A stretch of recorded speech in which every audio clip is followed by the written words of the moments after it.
We love our trees in Boise. It's quite literally in the name of our city, and the word comes from the French term le bois. French-Canadian fur trappers coined the term when they settled in this area, and essentially it translates to the word wooded. But the trees we see in and around the city, they aren't up for dibs come Christmas. Wish they were, they're great trees. Even if they were though, the style just isn't right. But the people who want a real Christmas tree, you have a few options. And it's a business like any other. It takes time for these trees to grow, and the prices, they seem to be growing too lately. Andrew Bartline reports. As if the town's namesake didn't already give it away, right there. Boise's known to have trees. Here. These evergreens usually don't come from the gem state. Oregon, Washington, Northern California. They're transplants, trucked into town to be shopped by locals. But I like the Douglas fir, maybe? We have Douglas firs. Here at Jordan's Garden Center, You're not gonna add Carol any more Volpe height. No. Yeah, 'cause that's has options. She's a transplant herself, and she's no stranger to Christmas tree shopping. I just like the real thing.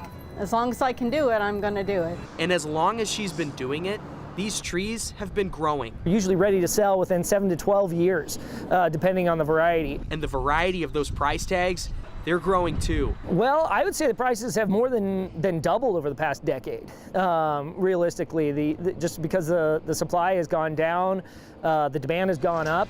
Jordan Risch owns the seasonal market. His prices are similar to last season, but he says they're inching up. It happens all too frequently, unfortunately. If somebody hasn't bought a Christmas tree in a few years and they come in and they get a little sticker shock at it. Risch cites fires, droughts, and general inflation. It's all leading to rising costs. After doing this for about 20 years, I know what they're going to look like before I even open them up. And that continuously growing cost doesn't grow on you with time. Kind of at the fury of Mother Nature, I guess. But it's also not enough to keep Carol away. I had to wait till after Thanksgiving, got the lights up, December 1st, time to get the tree. In fact, $125? she'll even gift a little extra. Fine, I left a little bit of a tip because they're putting it on my card for me. And I appreciate that. Risch says this year's supply has actually been pretty good in terms of what was expected, but he does say a big shortage could be coming in a few years. Now, you heard him say, Joe, it takes like 7 to 12 years for them to grow, 7 on the low end.